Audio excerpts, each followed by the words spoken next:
Hey, what a weird game. I think Sunday's going to be weird. It's shaping up to be weird. Hey, Houston's banged up on offense. The Niners are banged up on defense, but the Texans offense to begin with wasn't very good. I typically have a feel for a game going in. It's not always right. I'm wrong quite a bit, but I usually have some kind of feel for, okay, this is the way I think the game is going to go. I have nothing for you on this. I know that's bad podcasting, but I have exactly zero feel for Sunday. I don't know if I think, oh man, okay, because there's a million ways to look at it. I don't know if it's 10 a.m. kick. The Niners had the adrenaline kick of first game without Fred Warner on Sunday night. Now they're going to come crashing down. Or is it, okay, they're going on the road against a banged up Houston team that just lost a tough game Monday night. They're going to rally around that and try. Something else. You could tell me anything. You could tell me anything about how this game goes, and I will believe it. Yeah, one thing I think about this 49ers team in particular, I think a lot of human nature stuff comes into the NFL, right? Like I think if teams are heavy favorites, sometimes they will play down to their competition, and really even among the best teams and the worst teams in the NFL, the gulf isn't that wide. Like Mm-hmm. it's super cliche and whatever, but on any given Sunday, a bad NFL team can beat a good NFL team. Mm-hmm. But that being said, I think the injuries have kind of made the 49ers impervious to a letdown. Like because of the fact that the 49ers are likely going to play with their backup quarterback, they're not going to have Fred Warner, they're not going to have Nick Bosa. They might not have their best current pass rusher in Bryce Huff, or they're definitely not going to have Bryce Huff. They might not have their best cornerback in Diamador Lenore, who's had an Mm-hmm. excellent season so far. I think the Niners are going to come out and play with the appropriate level of intensity and not play down to their competition. And I do think the Texans are a team at 2-4 that you should beat, and like you would be playing down to your competition if you let them hang around in this game. That being said, it feels like the Texans have not played up to what they're capable of, and you're almost kind of waiting, like, are they a team that can wake up in any given week, and can CJ Stroud throw for 300 yards and 3 touchdowns and carve you up and look like the guy he was as a rookie? Or is that offensive line just so bad and that running game so bad that you don't really have to worry about that offense? And it doesn't look like Nico Collins is going to play, or if he does, I mean, I don't know. He's going through the concussion protocol. He missed practice Wednesday and Thursday of this week. Usually not a great sign. Not a great sign. So we'll see. I mean, maybe that changes if he returns to the practice field on Friday. But yeah, like this is a weird one because it doesn't feel like a huge game. It's an AFC opponent. The Niners are missing even more guys. The Brock Purdy thing feels weird. It's almost like, I don't want to say the Niners are playing with house money at this point because the NFC West is so good and the Niners need every win they can get, because at 5-2, there's still two other teams in your division that are 5-2, and the Rams and Seahawks. Mm-hmm. That like you have to play at a reasonably high level. So I don't know, man. I feel like this could be a game where the Texans come out and finally look like a team that, CJ Stroud is quarterbacking. CJ Stroud's playing at a high level, right? Like it wouldn't be super surprising if they snapped into that form. Obviously, I think 49ers fans know, like, DeMeco Ryans is a really good coach. Yep. But I could also see it kind of being similar to the Falcons game where it's like, yeah, you look at the coaching and you look at, some potential players and be like, man, that could be a tough game. It might just be that the Niners are better because the Niners are more well coached. And it seems like Robert Saleh should have an advantage over the Texans offensive coordinator right now, who, there are questions about his job in Houston if you read some of the writing or some of the reporting that's going on down there. Go look at the replies to any Texans beat writer tweet from the offensive coordinator's presser today. That'll give you a good gauge of where things are at there. Yeah, and I this is not new. This is not groundbreaking analysis, but we see it certainly with the 49ers, and you see it across the league. When your offensive line is bad, it's really hard to consistently put offense together. And I do wonder if for Houston, where they're starting Ariante Ursary, former potential 49ers draft pick, he is starting at left tackle, and that's not going great for him. Laken Tomlinson is one of their starting guards. He is not having a great year. Jake Andrews, their starting center, not having a great year. Like that's not a good group. And I do wonder, when you talk about can the Texans, snap into this team that, I know CJ Stroud wasn't great last year, but they almost went into Kansas City in the playoffs and won. They were a couple plays away from being in the AFC title game. And I don't know that there's any snapping back into that team. It's a really good defense, so I think they're going to be in a lot of games, but I think they have reached a point with CJ Stroud where I think they've damaged him beyond repair. Like, he is not stepping up into the pocket. He doesn't pull the trigger on throws on time pretty consistently. He tries to get away from pressure that's not there. You see him drop his eyes from time to time. Like, it's just, I think CJ Stroud is just a little bit of a mess, even though I think there's a high level player there. I think the Texans have just done so much damage that I'm out on their offense finding any kind of rhythm, whether it's with Nick Caley as their offensive coordinator or not. And I think it all starts up front where that group just isn't very good. The question is going to be, can the 49ers with Sam Okuwanu, and we talked about this a little bit on our last podcast, but can the 49ers with Sam Okuwanu and Michael Williams and Robert Beal generate pressure with four and force CJ Stroud into some of those errant throws that we've seen him make and continue bogging the Texans offense down? Because if you can't, then maybe you get a good enough CJ Stroud performance that they can hang up, 25, 30 points. But I'm becoming more and more skeptical that there's that version of the Texans offense. And if the 49ers get any kind of pass rush home on Sunday, I think it's going to be another long day for Houston. So if you look at CJ Stroud, I mean, I think what you're saying is accurate from the standpoint of if you pressure him, he is just a completely different quarterback. Yep. And I think that's probably a product of getting pressured, getting sacked too many times throughout your career. And, he's only in year 3, but the numbers are pretty stark. Yep. Under pressure, and this is according to Pro Football Focus, first of all, he's pressured on 35.4% of his dropbacks, which is really high. That ridiculous number. It's really high. His completion rate, 48.3%. That's really bad. When not pressured, it's 72.2%, which is really, really solid. His passing grade or his offensive grade when he's not pressured or when he's kept clean is dark green, 76.2 and 72.1. 8 touchdowns to 1 interception, 7.8 yards per attempt, which is good. Solid. Yeah. Solid to good.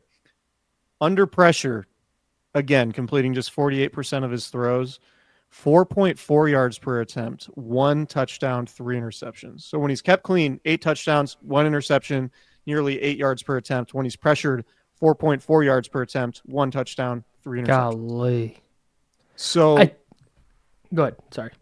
I mean, it just feels like if the 49ers can somehow generate pressure, and I guess that's the biggest question of this game, is can the 49ers generate pressure without Bryce Huff, without Nick Bosa, obviously, if it's Sam Okuwanu and Robert Beal and Michael Williams and your interior guys, is Houston's offensive line bad enough to where you can still get pressure that way? Is Robert Saleh blitzing a lot? Does he feel as comfortable blitzing a lot, particularly on third down, if Diamador Lenore isn't playing? right? Like, how do you cover up for Lenore's absence? Do you just say, screw it, I don't care who's playing cornerback. We just have to heat up CJ Stroud because that's just what you have to do when you're going against them. Like, it's an interesting chess game from that standpoint, because when healthy, I think the 49ers have the advantage, but the 49ers are certainly not healthy. And if you take Diamador Lenore and Bryce Huff out of the equation, I mean, you're basically playing a preseason front seven at this point. Yeah, like almost literally, save for maybe a couple defensive tackles. I think that the Texans do a bad job of giving CJ Stroud easy throws as well. It's notable to me that when he's under pressure, his average depth of target goes from 7.5 to 9.3. And I feel like, and when he's blitzed, when he's not blitzed, his average depth of target is 7.8. And when he's blitzed, his average depth of target is 8.5. And that to me says, when in doubt, he just kind of airs it out. And I think that is that's the kind of recipe. If Nico Collins isn't going to play, it sounds like Christian Kirk is going to be out. They're going to be down some pass catchers. And if CJ Stroud, if the 49ers can get pressure, is going to air it out like that, that's where you have to come down with some interceptions. And that's where I think you can swing this game. And I think it's going to come down to turnovers, Chris. That's the analysis there. No, it's just the Niners have had a hard time generating turnovers this year, specifically grabbing interceptions. And I think if they do this right, Stroud will throw some up for grabs if they can put pressure on him. It's just a matter of if. And I think I mean I don't know, where do you land on this? For me, I just kind of am trusting Robert Saleh at this point. Even though Bryce Huff is going to be out and they don't really have that pure edge rusher, I'm trusting Robert Saleh enough to kind of mix up his pitches where you can at least confuse the Texans' offensive line enough times to get enough pressure to get enough stops.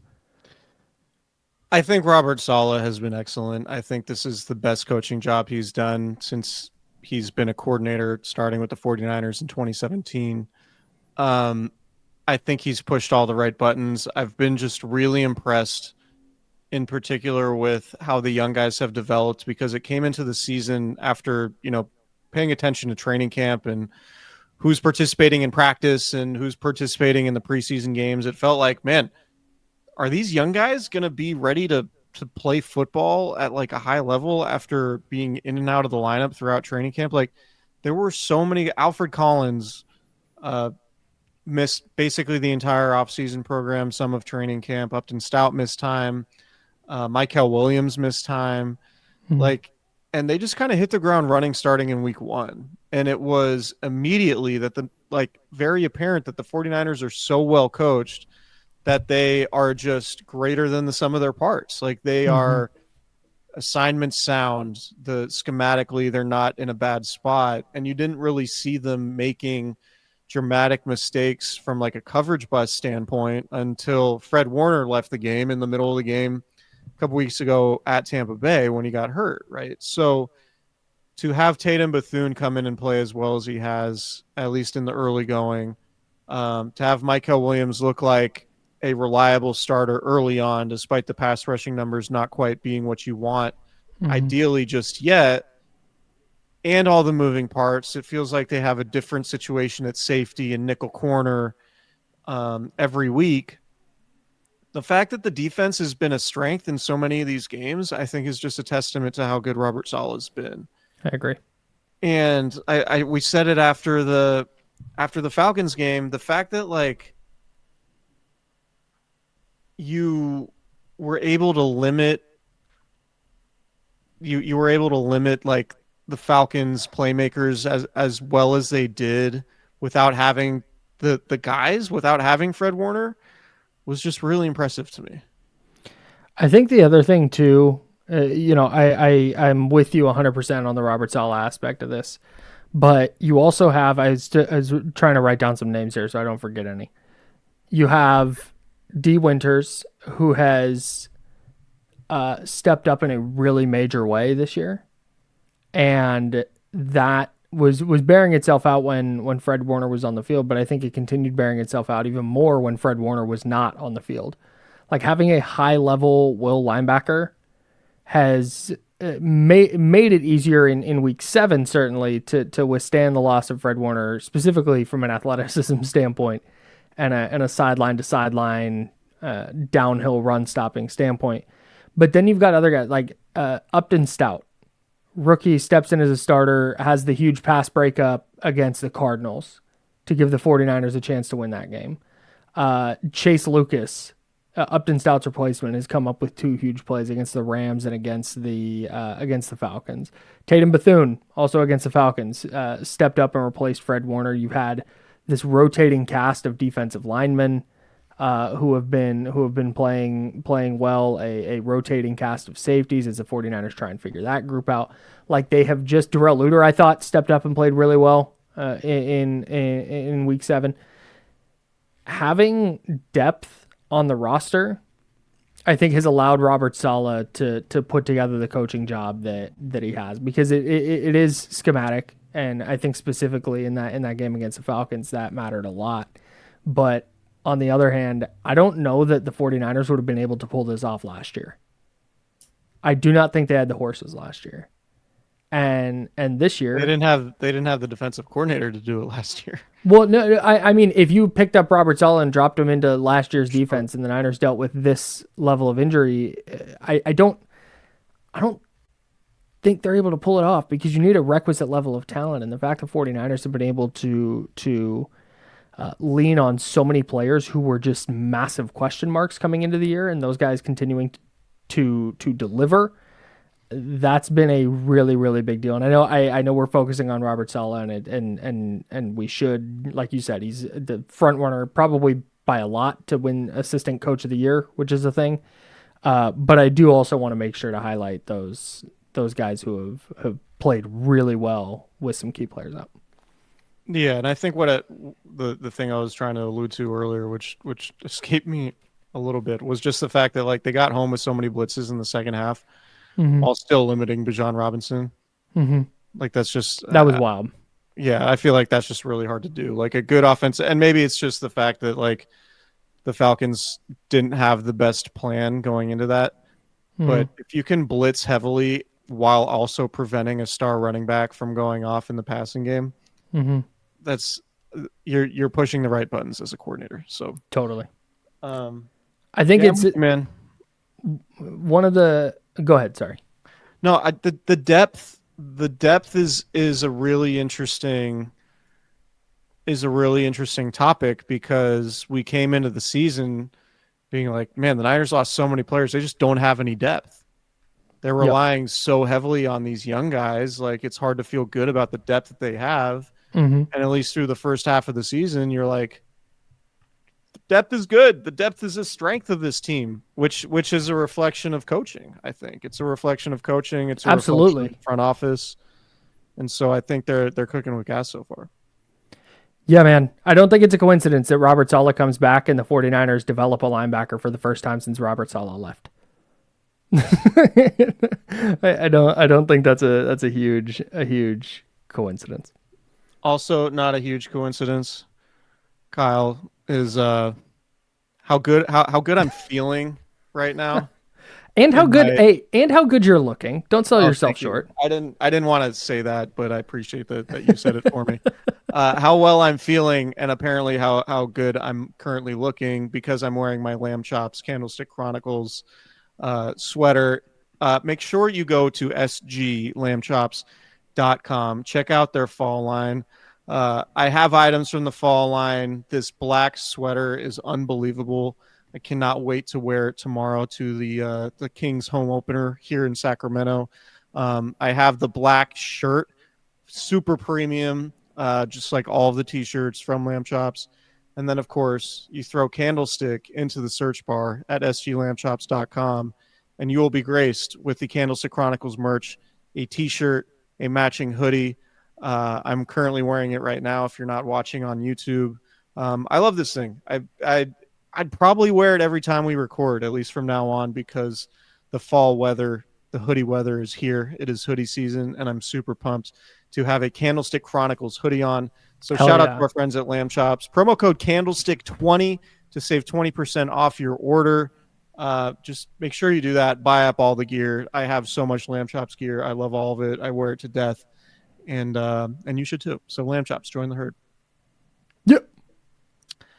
Kyle, Candlestick Chronicles is also brought to you by Prize Picks. You and I make decisions every day, but on Prize Picks, being right can get you paid. Don't miss any of the excitement this football season on Prize Picks, where it's good to be right. Prize Picks is the only app that offers stacks, meaning you can pick the same players up to 3 times in the same lineup. You want to pick more on Josh Allen's pass yards, rush yards, and touchdowns. Now you can pick all of them in the same lineup only on Prize Picks. Follow other Prize Picks players directly on the app and copy their lineups in one click. Whether it's a friend, a celebrity partner, or just someone whose picks you like, hit the follow button and check out every lineup they create in the new feed tab on Prize Picks.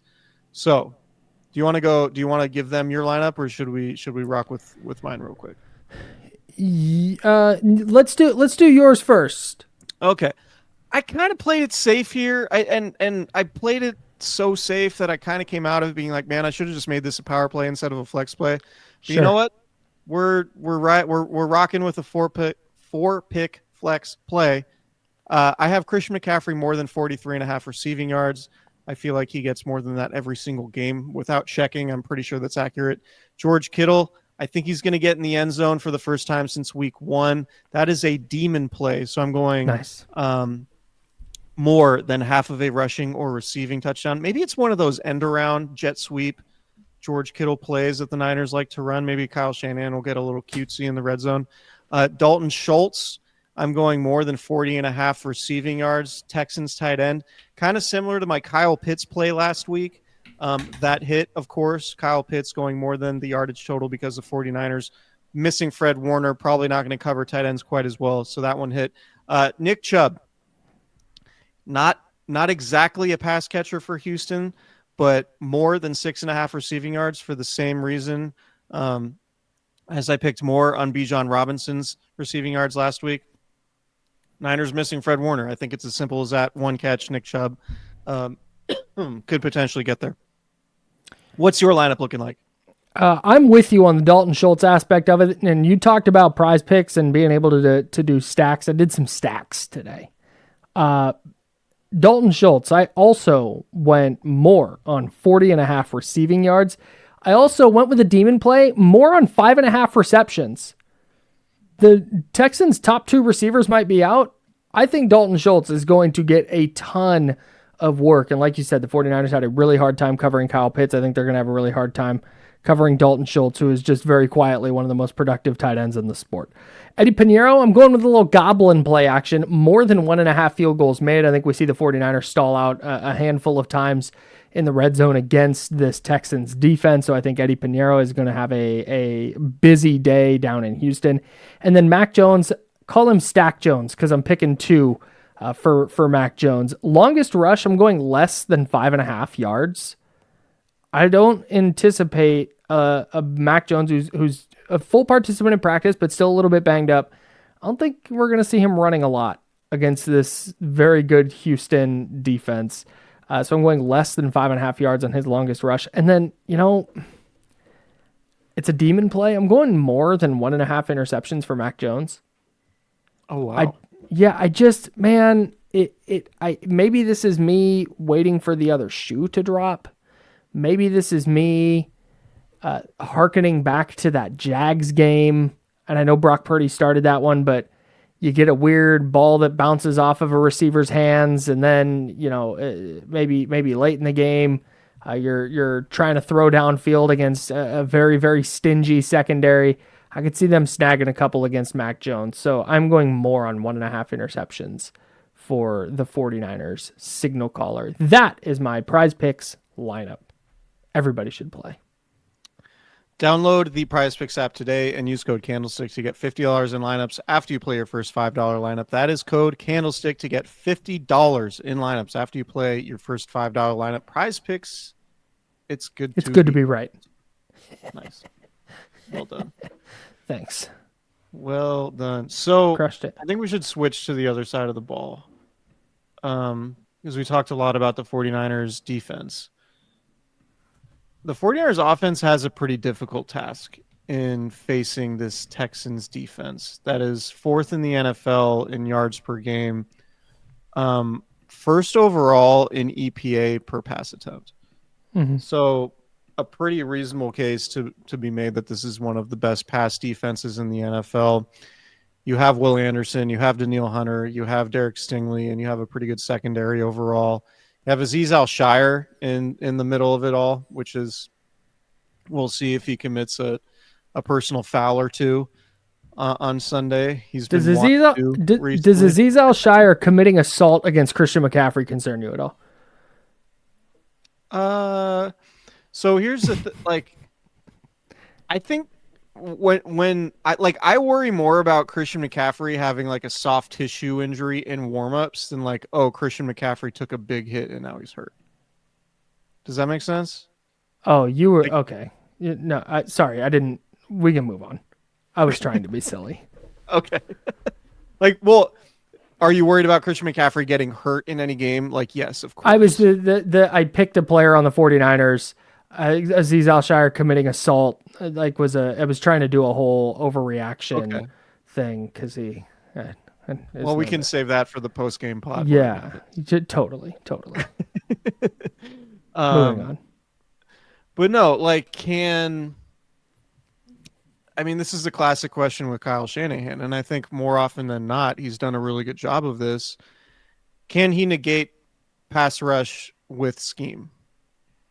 And he he does a really good job of designing plays, studying the rules of opposing defenses, breaking those rules, which allow 49ers quarterbacks to get the ball out of their hands quickly and to negate the pass rush. We've seen him do it over and over again with countless examples since he's been head coach. And it feels like they're going to have to do that again this week with Will Anderson and Daniil Hunter and that Texans pass rush. And I like his chances to do it, even if it's with Mac Jones. And I know you picked, the more than on the interceptions, but if the Niners don't turn the ball over, I think they can win a low-scoring game against Houston just because I don't trust Houston's offense at all. Mm-hmm. But can the Niners offense be good enough to avoid turnovers and score 20 points? I feel like 20 points this week should be enough to win the game, or at least, maybe that's overly optimistic given the injuries, given, not having Bryce Huff and potentially not having Diamador Lenore also. Maybe you need 24, maybe you need 30, but I don't know. How do you think the Niners offense matches up against that Texans defense? Yeah, man, I think so. The Texans, I was just trying to find their blitz rate. They are let's one. I hate when website people. Can you just put numbers? That'd be great. 1, 2, 3, 4, 5, 6, 7, 8, 9, 10th, tied for 10th in blitz rate at 28.3%. I wouldn't be surprised if they are way less than that this week. I think Houston is going to try and get home with 4, drop 7, and make Mac Jones really beat them.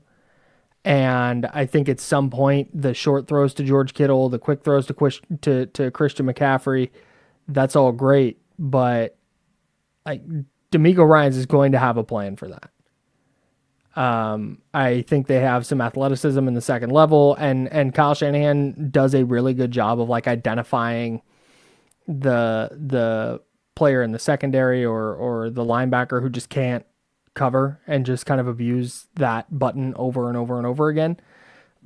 But I think D'Amico Ryans, as you alluded to earlier, is a dynamite coach who is going to have a plan to combat those short throws. And I think it's going to come down to, can Mac Jones find Jawan Jennings on a 3rd and long and keep the chains moving? Can they hit a big play over the top to Jordan Watkins? And how does the Texans defense adjust to that accordingly? But no, can they hit some throws over the top and loosen up that Texans defense? Because my guess is they open up the game playing everything very, very tight, anticipating what you're talking about. And it's going to come down to Mac Jones hitting those throws over the top to try and get Houston to back off a little bit. Yeah, I think that's possible. Matt Burke, the Texans defensive coordinator, worked as a game management coach under Robert Saleh in 2021. So there might be a little bit of familiarity there. He was a defensive coordinator with the Dolphins in 17 and 18, defensive assistant and defensive line coach with the Eagles 2019, 2020. Worked for the Jets and Robert Saleh in 2021, defensive line for Arizona in 22, and then the Texans defensive coordinator the last 3 years.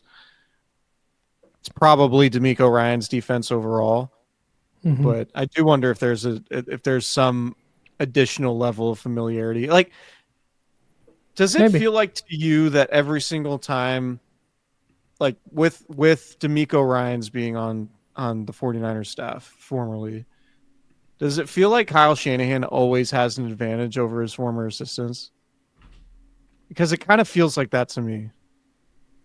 With maybe the exception of Sean McVay, like in a playoff game, but that's only happened once. Yeah, but even then, they were winning for most of that game. There's won 8 straight games against regular season games against the Rams or whatever it was. Yeah, if Jaquiski Tartt catches an interception, that conversation is different. Shout out to Jaquiski. Yeah, man, I guess. I think one of the advantages he certainly has this year is that everything is so different. Like, they're so much more pass heavy than they've been, and they've been successful at that. And I think that's where he has some advantages is that ability to be adaptable and to change. And then to just know, like, it's such because the offense is obviously dictating everything. And it's like, okay, this coach knows that Kyle Shanahan is going to learn all their defensive rules, and then he's going to spend his entire week figuring out how to break them, right? Like, that's his plan. So do you stick with that knowing that, okay, here's our rules, here's what they might try and break, how do we fix it? Or do you like scrap everything and go, hey, we're just going to try and do everything different, but now all of a sudden you're playing a different defense than you were playing last week, and you're breaking all your own rules for the sake of, like, that's a really tough push-pull. And I think that Kyle Shanahan does a great job of exploiting that kind of seesaw element that the opposing coach has to deal with. Yeah. So, yes, to answer your question. Yeah, like I feel like we're probably just going to get DeMeco Ryans saying, I'm not going to do anything too exotic, because if I do, that tends to leave openings that if, my exotic defense doesn't work, that you can exploit. It's a little bit more difficult to exploit a defense that's just like, all right, we're just going to drop in zone, keep everything in front of us, try to get to the passer as best we can with 4 guys. And then if you have to beat us by, having 14 play drives every time, so be it. And that's what Kyle Shanahan, when he's designing his defense, that's kind of what he wants.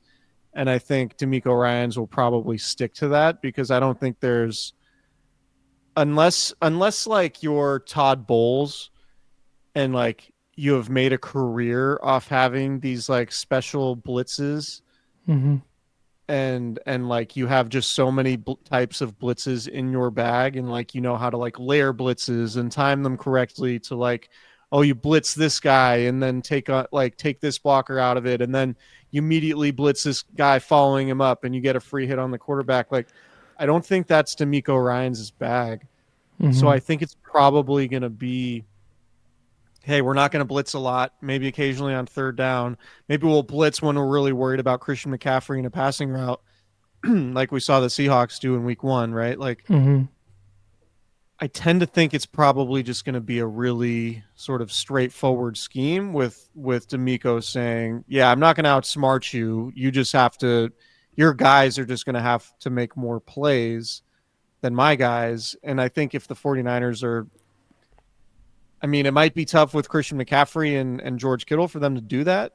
And Jawan Jennings playing, but I just tend to think that that's the way they're going to go. Yeah, man. And if you're DeMeco Ryans, I think you at the very least start and go, great. All right. Let's see if Juwan Jennings can win one-on-one against Derek Stingley Jr. And let's see if Demarcus Robinson can beat Kamari Lassiter. And let's see how Colton McKivitz holds up against this variety of defensive ends they can throw at him. Will Anderson. Will Anderson and Daniil Hunter. And, there was somebody else that I was digging in. Tim Settle and Sheldon Rankins on the inside. Two really effective interior pass rushers. Like, yeah, let's see how the Niners... Rankins been in the NFL for 20 years, or does it just feel like that? 23? Yeah. It is weird when there's a guy where I'm like, man, he's been in the league a million years, and then they got drafted in like 2015. Like, oh. Speaking of which, Sheldon Rankins 2016. God, we're so old. But no, it's just I think they have a lot of players that if I'm D'Amico Ryans, I'm going, yeah, let's just go win this matchup one-on-one. And I think D'Amico Ryan's a really good in-game problem solver. And if that doesn't work, you know what? Juwan Jennings just cooking Derek Stingley, who's one of the better corners in the league, then cool, we'll adjust accordingly. But I if I'm D'Amico Ryans, I'm willing to bet that my very good defense is better just man-to-man than the 49ers banged up patchwork offense. Yeah, I agree. I think the Niners win a low-scoring game. That's my prediction. I'm going to go 17-14 Niners. I think this is going to be a Kyle Shanahan versus D'Amico Ryans type of game. Oh, really good point by you. Yeah, no, really I'm ready. Strong. I'm ready to go there. God, CBS should pay you, what is it, $23 million a year? Yeah, I can, that's what I've written, letters. We'll see how it goes. But yeah, I've been sent resumes, cover letters, etc. I'm really ready for this. I've been grinding tape. Mm-hmm.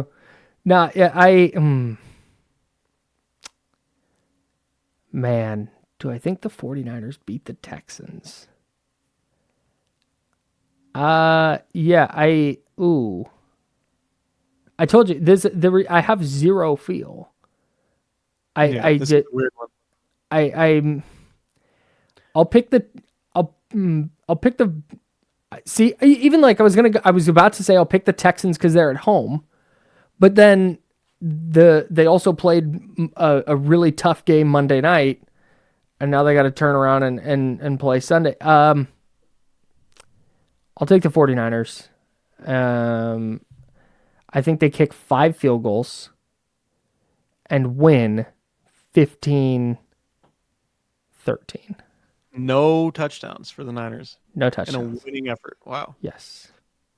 I think sort of along those lines, low scoring, you said no touchdowns. I think it has a real chance to just be a hideous football game. Yeah, like just it sloppy, like just gross offensive football from both sides. Yeah, like one of those games that comes down to a late turnover that gives the 49ers the ball at the Texans 41 and they need a field goal to win it or something like that. And then Eddie De Niro just does his thing. Yeah, just does Eddie D things. I guess I can't call him Eddie D because that's a person. Yeah, man. That's the other aspect of this, and I don't want to dive super far into this because there's no empirical data for this, but like Eddie Piñeiro's due to miss one. And he's tinged one off and up. He banked an extra point in off the upright against Atlanta. He banged one off the upright and in against the Rams. Like he's just cutting it real close a couple of times. Sure. And it just really feels like he's due to miss one. That's fair. Write that down. I also prediction that's one prediction. I think Eddie Piñeiro is going to miss a field goal this week. I also think that that would mean the 49ers attempt 6 field goals. If my other prediction is right. I also think the 49ers get an interception this week. And I'm going to call my shot. I'm going to go Malik Mustafa gets it. Interesting. Yeah. It's been what, like 1 week? Regular season games since their last interception? How many? 417. Yeah, and that yeah. If that's not the number, it's close. I legit think it's 15 games now. It's 15 or 16, I think. Week 11 of last year. Don't make me do math on the spot. So that's 12, 13, 14, 15, 16, 17, 18. That's 7 games. And there are how many in this year? 7, 14? I think they get it this week. Malik Mustafa. Is it going to be Michael Williams with the pressure? Not if he plays like he's played for the first 7 weeks. I'll tell you that much. It would be a funny bit if we just started destroying Michael Williams because he's not getting back. Oh. All right. Subscribe, rate, and review. Check us out on YouTube. We will have a live show afterwards. Hey, 10 a.m. start. We love a 10 let's go. Start. 10 a.m. start. We get this game over with. We can watch the other games. We can maybe do some things with our lives, maybe outside of football for a little work-life balance. We love that. But no, we're excited. We're always excited for game days. But we'll have a live show after the game on Sunday. So keep it locked for that. It goes live on YouTube, so make sure you subscribe to our YouTube channel to catch the live show immediately. And it will not be posted to the podcast feeds wherever you get your podcasts until that show's over. So if you want the live streaming show, subscribe to our YouTube channel. Hit the notification bell so you get notified when we go live. 10 a.m. start. I'm going to say loosely. Do we want to do this on the pod? Loosely a 2 p.m. podcast? Live show? 2 o'clock feels right. All right. Around 2 o'clock, we'll do a live show. So keep it locked for that. Subscribe to the YouTube channel. Go buy all the merch from Lamb Chops. Drink your Candlestick Chronicles Hazy IPAs. What else? Play Prize Picks where it's awesome. Good to be right. And we will talk to you guys on Sunday. Shout out to Al Roker.